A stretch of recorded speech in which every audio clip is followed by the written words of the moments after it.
As the summer sizzle fades, it's time to establish a wellness routine that's here to stay. Ritual is shaking up the supplement industry with their focus on traceable science and high-quality ingredients. They've got every base covered, from their clinically backed women's 18-plus multivitamin to their stress relief and sleep melatonin, both using first-of-its-kind bioseries technology designed to optimize formula delivery. For a limited time, get up to 40% off your first month at ritual.com/podcast. Previously on the Pavement Top 50. There you have it.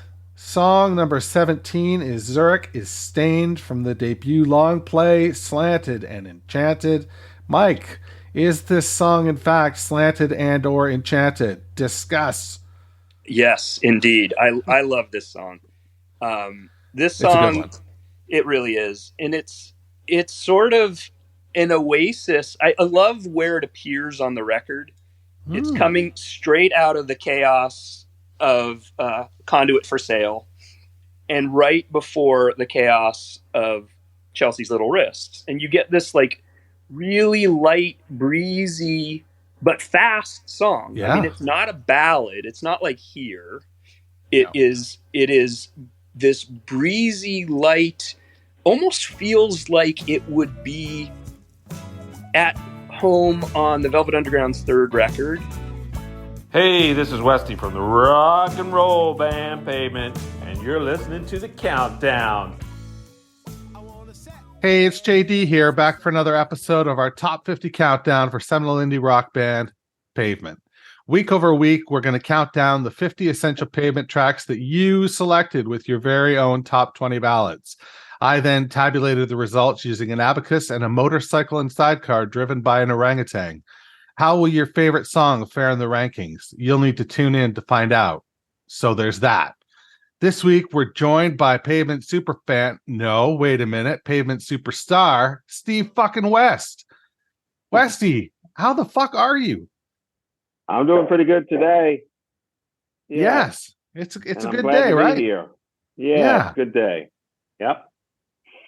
Well, let's get right into it. Everybody else has been coming on and talking about their Pavement origin story. I feel like that's sort of a strange thing because we've talked about it a little bit in the past, but I'm curious what it was like for you. I don't know, getting the call or getting the letter or whatever it was, the communication, the telephone call or whatever, that they were looking to fill Gary's role, or like how that looked. Like what did that look like on your end? Well, it was kind of a long process of, knowing Bob from high school and then being in Manhattan and Brooklyn and meeting Stephen and Bob and David, and then knowing that they were having difficulties kind of with Gary. I can't say that I didn't know that it might be coming, and there was a phone call, like you said, but I didn't really, it kind of blew me away when it happened. I think it was on a payphone in Manhattan, and I was working at a gallery, helping to put up some artwork for Leo Castelli. Oh, wow! And I talked to Stephen, and he was like, I don't know, man. Just put those drumsticks in the oven and keep them warm because I don't know what's going to happen. So, he was giving me a heads up, but he wasn't promising me anything, and understandable because, the things were up and down with Gary. And so, and then when it actually happened, I don't really remember any other phone call where it was, because Stephen and I would see each other quite a lot, and we lived in Brooklyn, and we would hang out together when he wasn't on tour, and we play music together with David. When Bobby wasn't around, I kind of sat in as the drummer for them for the Silver Dews and those little jam sessions we'd have in Brooklyn. Oh. So that kind of was the thing that kind of eased me into the whole playing music with Stephen as well as with David. Wow. So yeah. And I had a loft in Brooklyn on First and First, I think it was South Fifth. and it was a really crappy loft, and it had, we could make a lot of noise, and it was right next to the Williamsburg Bridge. And Really? yep. And there was a tiny room in the back that Stephen and I rehearsed all those Crooked Rain songs when, Gary had broken up, and I guess I had joined the band, and we were like there jamming. He was kind of introducing me to those songs in this room, smaller than the bedroom that you have. Right there. It was a small room. It was like 10 by 10, not even probably. Wow. I remember the guys upstairs complaining and banging on the ceiling, and I was like, come on, this is the loft. This is what you do in Brooklyn. This is what you're here. You're an artist and you're musicians and you make noise. You get a loft and you make art and you make noise. Totally. So, yeah, we rehearsed those a few times, and then went in to record it in Manhattan. Wow, that's weird. Pretty whirlwind too, then, right? Yeah, I mean, it happened over a couple of months, but over a summer, that summer of, I guess, 93, spring, when I think Gary quit. It's hard for me to remember all the logistics of it. No, that's cool. That's cool. This isn't that kind of podcast where we, get too into the weeds. Yeah. Yeah. So what do you remember about like a first show, or when did you meet the rest of the guys? Like you were jamming with Steve and you guys were coming up with Crooked Rain stuff, and you were, laying down drums for it in Manhattan at the oh my gosh, I forget the name of it right now, but that pseudo studio that right, Walleye recorded Studio. at. That's right. Yes. That's right. Yeah. So I think what happened was that spring, before we recorded Crooked Rain, there was a Drag City Invitational, and it might have been late spring, early summer, and we drove out to Chicago and played that. And that was the first time I played with the full group. I played with Steven and his girlfriend Alexa and maybe Mark, and we played at a show in New York City for a Matador, like 10 reunion or something like that show. But that wasn't really Pavement.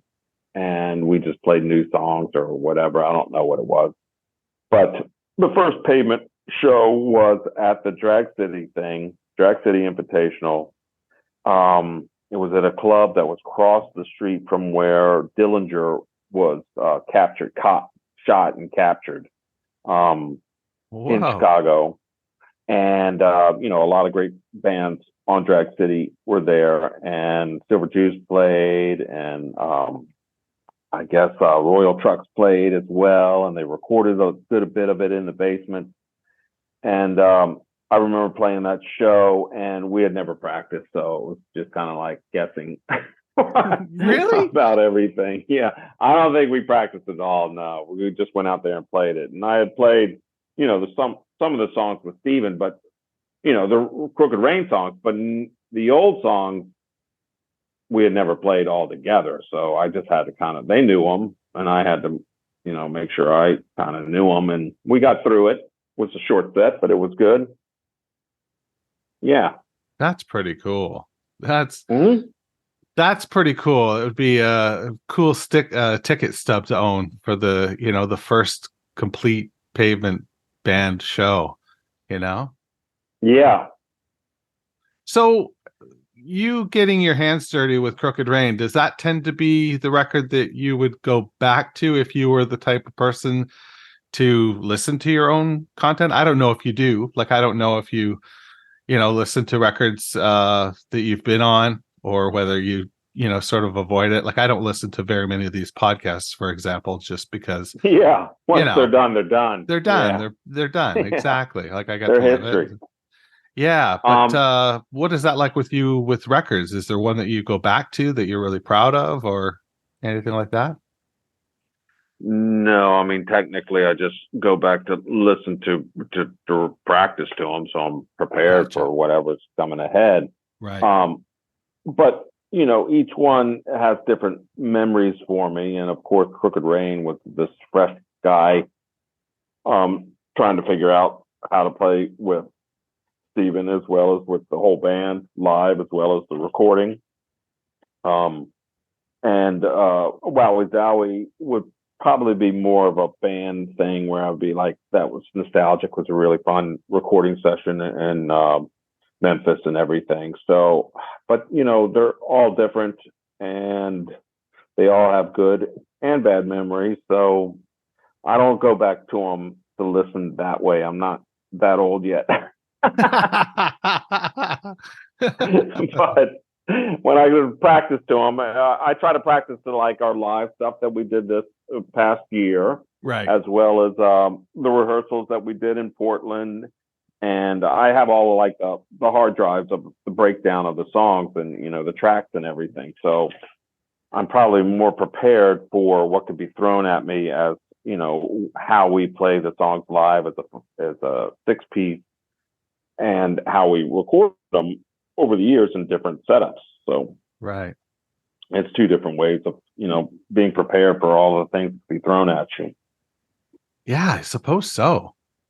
Like, I mean, was this tour like I call it this tour, but the 2022 tour, was that the most you guys had rehearsed like for a series of shows before? I think so. I mean, the 2010, I think we practiced about 5 to 8 times, but this time was much better environment, and I think we practiced at least 10 or 12 days to prepare for that Fonda show in I guess it was LA, Which was great. I was at that one. That was fantastic. That was fun. Yeah. And we all worked really hard to learn a whole lot of songs and be prepared for that as well as how many did you take on the road? I think it was around 60. Jeez. Yeah, 60 songs that we could somehow pull out, Yeah. and do. That's a lot. That's a lot of songs. Yeah. And I mean, you guys were playing like 25, 26 songs a night. So like Toronto shows, for example, I saw back to back, and it was like they weren't completely different set lists, but it really kept it interesting, to see you guys multiple times, because you had this log of songs that you could just carry around. Right. And Bobby is the master of doing that. He keeps track of everything and really works hard at making the set list different every night, as well as having the standards that you should be playing, but not having those standards be the same standard every night. But right. Yeah, I'll tell you what, doing this top 50 countdown, what I did was I asked people to send in their top 20 lists. And when I did all the math, there was 121 different songs that were chosen. So obviously I'm only counting the 50, but there's that many songs in your catalog that people fucking dig. Like that's got to be daunting in a certain way when, there's B-sides and things like that you guys might not have even played once outside of recording. Yeah. Okay, so what do you say we give song number 16 a spin, Steve? That sounds great to me. All right, let's do it. We'll be back on the other side. Hey, this is Bob Nastanovich from Pavement. Thanks for listening, and now on with a countdown. 16 now. What do you need? Do you think you'd like to come and bleed with me? I'd like to invite you to taste of my chalice. It's a special one, it's made of gold.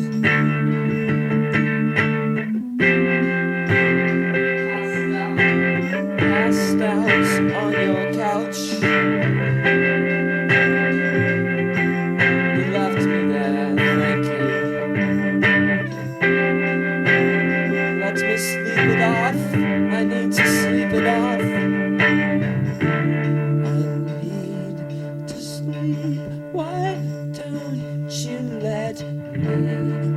need to sleep.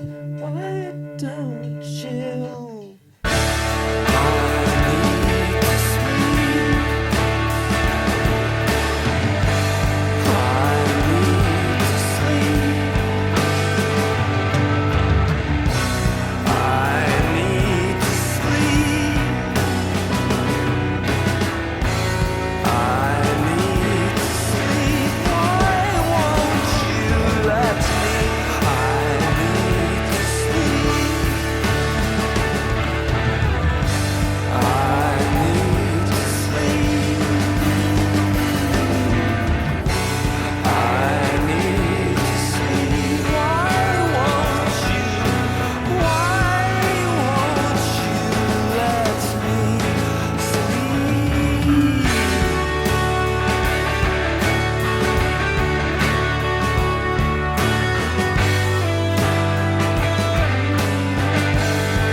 Punks, they got spikes.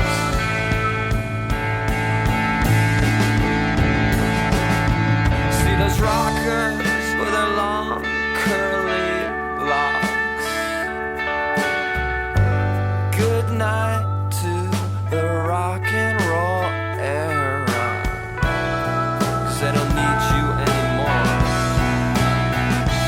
Little girl.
drugs. Their throats are filled with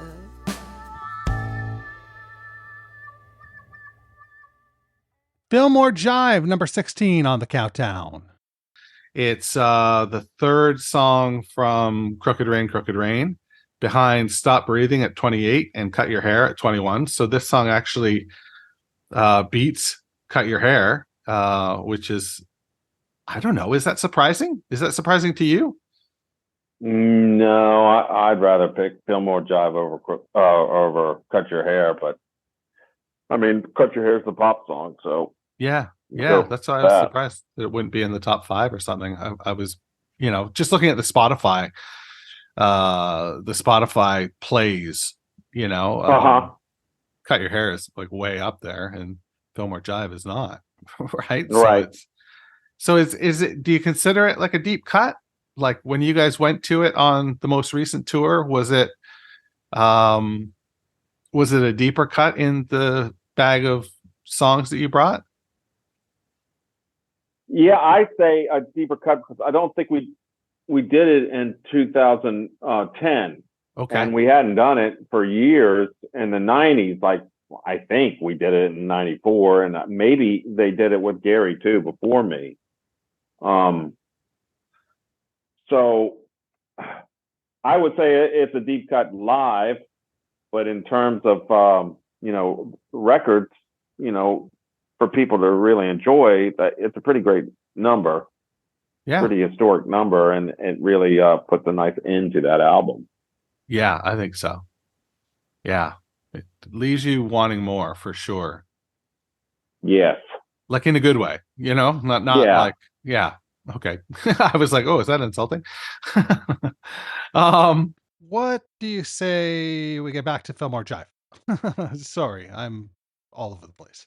We recorded that. And I don't know if Steven and I ever played that song except for when we recorded it in Manhattan at Walleye's place. And then we played it a few times in 94, a handful of times, and didn't really play it again until this previous past couple of years. And it was always people loved it. Yeah, I was looking on Setlist FM, and it's like you guys played it 79 times in total, according to Setlist FM, but probably about 20 times 20 times this last tour, maybe something like that. So okay. And I gotta tell you, I found it really interesting that you picked Fillmore Jive, because it's this song that you're waiting a minute, you're almost a full minute before the drums come in. Yeah. Right. And then it's that big cacophonous, like I Need to Sleep with the cymbal crash, and the song really picks up steam at that point. Right. Now that okay, so that song I think is where Steven the producer or the engineer, Bryce Goggin, who mixed the album. He didn't record it. We recorded a different place, but he mixed the album. He was given carte blanche to make it as big as he wanted. Do all the tricks. Do all the production tricks. And the only thing was that there was this previous recording of the intro, like you're talking about. And I don't know if that was recorded at Bob's apartment in Hoboken or at Gary's, studio. But they had that previous recording, which he thought was great, but he wanted to have, a different take for the rest of the song. So that's kind of how we did it. And he I know that if you could hear the raw tracks, you'd probably hear him saying, okay, now, we're playing along. He's like, okay, now we're going to get really loud and crazy. That West, go crazy. And now we're going to go quiet. So there's awesome. No way I knew that song that well, because we wouldn't have practiced it. It's a long song. It's almost 7 minutes, right? Right. It's a feel song. And I think he just kind of taught me through it. And it was just the two of us. So there wasn't all that other, instrumentation to play off of. It was more just him talking, singing, and playing, and trying to get a I feel, and it definitely got to feel, good or bad. It got to feel. Oh, it's got a great feel to it. I can remember going for walks when I discovered Crooked Rain, like, in 2000 or whenever it was. I was way off the beaten track, and just walking around listening to Crooked Rain, and it would get to that song, and there was just, I don't know, there's just something about that cymbal crash into the the main thrust of the song, and then bringing it down again, as he's talking about the punks with spikes and things like that. Yeah, just it's awesome. like he's kind of narrating music history for like the past couple of decades up to that point, and so making it, kind of bringing out the history of it, talking about the punks and the nightclubs and where he is. It's not real. You can't put your finger on it, but you feel like you're being educated in a way about some weird world. Yeah, I agree. Yeah, I mean, doing this has been really fun because on this half, we talk about the song, and just getting people's impressions of what, these songs are about is really fascinating, because, Steve doesn't leave too many breadcrumb trails for you to figure things out. It's just sort of these cool phrases and cool little, vignettes almost. And it's just really neat to hear what people think of them. And I like your take on, going through a music history. That's fabulous. Yeah. So, it was fun. Anything else you want to say about Fillmore Jive? I love Fillmore Jive for its faults as for its feeling just as much, because like I said, I don't think we did it more than once. And of course you can always improve if you get a chance to take a test more than once. Right. But you have to look at it that way. I have to look at it that way. And I listened to it today and I was like, wow, that's pretty great. I can hear the things that I would change, but on my part, not on okay, anyone else's part. But sometimes you just have to go with the flow, and that's kind of what being in Pavement is and was about. It's kind of going out there and playing the songs and recording the songs and recording a lot and having a lot to throw away or to be on B-sides, and then put the ones on the album that sound the best and live with the good and the bad, because a lot of times the mistakes are the happy mistakes, and people kind of endear themselves to that. Yeah, I think so. Yeah. Happy mistakes is a good way to put it. Yeah, you got to have those happy mistakes. Yeah, go away with a happy mistake is a great thing to feel when you're at the recording. I didn't mean to do that, but that sounds awesome. Yeah, isn't that what they say? When you mess up, you just do it again, and everybody thinks you're jamming.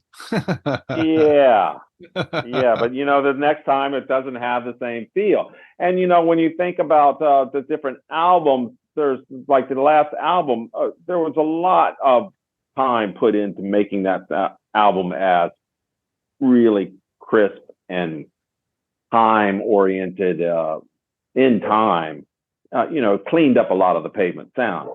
Right. And I've always said that there's a good part to that, because I really enjoy that album and the production that Nigel did. But you do miss a little bit of the soul of the band too. Agreed. And then when you step back and you go, yes, but over the 5 or whatever albums we did, they're all different. And that's the difference in this album. And it's still a pretty great album. So I'm all for it. Yeah. So what does 24 bring you guys? You're going to South America. Yes. When's the last time you played South America? 2010. We played South America. Okay. We played one or two shows. I know at least 2 shows there. And this time you're doing 4 or 5, right? You were doing 4 shows, 1 big festival, and then 3 other cities and like 3 other countries. That's so And cool. it's like 4 shows in 6 days or something. So after that, I don't know. I think we're probably going to go into hibernation, but and we'll see if we'll come out like the groundhog or not. Well, it's been awesome talking to you about Fillmore Jive and the rest. Steve, you're amazing with your time. That's it really means a lot that you would do this. So thanks so much. Well, thank you, Jamie. It's always a pleasure when I see you in person and talk to you on the phone, and all of this Zoom business too. That's right. Yeah. Well, thanks a lot. Talk to you soon. All right. Wash your goddamn hands. Thanks for listening to Meeting Malcolmus, a Pavement podcast, where we count down the top 50 Pavement tracks, as selected by you. If you've got questions or concerns, please shoot me an email, jd@meetingmalcolmus.com.